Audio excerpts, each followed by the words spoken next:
అందరూ మా మీడియా మిత్రులందరికీ, ఎలక్ట్రానిక్ మీడియా మిత్రులకి, అలాగే ప్రింట్ మీడియా మిత్రులందరికీ మా జనసేన పార్టీ తరఫున, మా పవన్ కళ్యాణ్ గారి తరఫున మీకు కృతజ్ఞతలు తెలియజేస్తున్నాం. ఈరోజు రాష్ట్రంలో ఎలా ఉందంటే, మేము దగ్గర ఒక 32 రోజుల పైనే మొత్తం తిరుగుతున్నాం. మొత్తం ఏపీలో ప్రతి నియోజకవర్గం, ప్రతి మండలం, ప్రతి గ్రామం కూటమి అభ్యర్థులనే మేము గెలిపించుకుంటాం. కూటమి మీదే మా యొక్క దృష్టి ఉంది. కూటమి రావాలి, మంచి ప్రభుత్వం రావాలి, చంద్రబాబు నాయుడు గారు ముఖ్యమంత్రి కావాలి, మా జనసేన అధ్యక్షులు ఒక మంచి స్థానంలో ఉండాలి అసెంబ్లీలో అని చెప్పి ఎక్కడికి వెళ్ళినా ప్రజలు అదే మాటలో ఉన్నారు. సో సంక్షేమం విఫలం. సంక్షేమం వీళ్ళు పథకాలు అన్నారు. ఆంధ్ర రాష్ట్ర ప్రజలందరూ ఒకసారి జాగ్రత్తగా గుర్తుపెట్టుకోవాలండి. పథకాలు 11 లక్షల కోట్లు అప్పులు తీసుకొచ్చి నువ్వు బటన్ నొక్కావు. రాయలసీమ అని చెప్పి రాయలసీమనే ముంచిపారేసావు నువ్వు. మొత్తం ఎక్కడ చూసినా లేదు, వ్యవస్థలన్నీ నాశనం. మొత్తం నువ్వేదో నీ దగ్గర ఉన్నటువంటి పథకాల్లో మెయిన్ అమ్మఒడి ఫస్ట్ 15,000 ఇస్తానని 13,000 చేసావు. ఇంటికి ఒకరికే అమ్మఒడి. చాలా వరకు మహిళలకి అందరికీ మేము చెప్తున్నాం, ఒకటే అమ్మఒడి.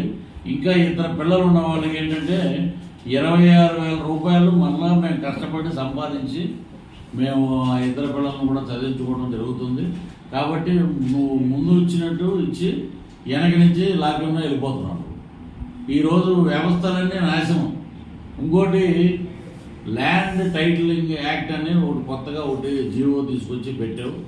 ఆంధ్ర రాష్ట్రాన్ని దోచుకోవడానికి ఒక అద్భుతమైన దొంగల ప్లాన్ ఇది ల్యాండ్ టైటిలింగ్ యాక్ట్లో నేను కూడా ఒక యాడ్ చేసి వదిలిపెట్టాం.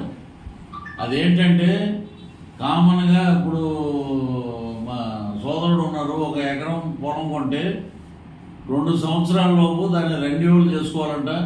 రెన్యూవల్ చేసుకోకపోతే ఆయన ల్యాండ్ వేరే వాళ్ళకి రిజిస్టర్ అయిపోతుంది. రిజిస్టర్ ఇప్పుడు వేసిన దస్తావేజుల మీద జగన్మోహన్ రెడ్డి గారి ఫోటో ఉంటుందంట, మనకి జెరాక్స్ కాపీ ఇస్తారు. ఇది కూడా మీరు ఇక్కడ రావాల్సిన అవసరం లేదు. ఇదంతా మనకు గ్లాస్ గుర్తి వర్క్ చేస్తాం. సో మీరు ఇంకా వేరే ఊళ్ళకి వెళ్ళండి, అక్కడ చెప్పండి, పథకాల గురించి చెప్పండి అని చెప్పి అందరం మనం ప్రోత్సహించడం జరిగింది. సో ఈరోజు మేము రైల్వే కోర్టు రావడం జరిగింది. మన అరవా శ్రీధర్ గారికి ఏదో మా వంతు హెల్ప్ చేద్దామని చెప్పి. సో ఇక్కడికి వచ్చిన తర్వాత మాకు తెలిసింది ఏంటంటే, ఇక్కడ కరెంట్ ఇష్యూ, ఇక్కడ జరిగే ఇష్యూ, లోకల్ ఇష్యూ ఏంటంటే, ఇక్కడ చాలా ఫ్యాక్టరీలు ఉన్నాయి. సో ఇక్కడ ఈ ప్రాంతంలో ఫ్యాక్టరీలు పెట్టినప్పుడు ఈ ప్రాంతం వాళ్ళకి ఉద్యోగాలు కావాలి. సో ఈ ప్రాంతం వాళ్ళకి ఉద్యోగాలు ఎక్కడి నుంచో వాళ్ళ ఫేవర్గా ఉన్న వాళ్ళకి తెచ్చి ఉద్యోగాలు ఇవ్వడం జరుగుతుంది. సో దీనివల్ల ఇంకా ఇక్కడ ఉన్న వాళ్ళంతా కువైట్, దుబాయ్ అక్కడికి వెళ్ళి ఆ షేక్ల ఇళ్లలో పనిచేసుకుంటే ఇబ్బంది పడాల్సి వస్తూ ఉంది. సో మన ప్రాంతం వాళ్ళకి మనం ఉద్యోగాలు ఇచ్చుకుంటే అంత కష్టపడాల్సిన అవసరం లేదు. సో ఇది ఇక్కడ లోకల్ ఇష్యూ, దీని గురించి మాట్లాడబోతున్నాం మేము. సో ఇంకోటి, ఇక్కడ కూడా మంచి మద్దతు ఉన్నది, మంచి జనాలంతా కూడా మాకు ఫేవరబుల్గా ఉన్నారు. వచ్చేది కూటమి ప్రభుత్వమే, అది మాత్రం కన్ఫర్మ్. సో ఇంకోటి, కళ్యాణ్ బాబు గారికి మేము క్యాంపెయిన్ చేస్తున్నాం. అందరూ అంటూ ఉంటారు, ఒకరి మీద ఎందుకు ఇంతమంది వస్తూ ఉంటారు అది అని చెప్పి. ఆయనే మమ్మల్ని పిలవాలి, ఆయన మీద అభిమానంతో మేము చేస్తూ ఉన్నాం. ఇంకోటి, కళ్యాణ్ బాబు గారు ఆయన కూడా తిరుగుతూ ఉన్నారు. ఈరోజు ఈవినింగ్ కూడా తిరుపతికి రావడం జరుగుతూ ఉంది. సో మా సైడ్ నుంచి మా చిన్న ప్రయత్నం ఇది.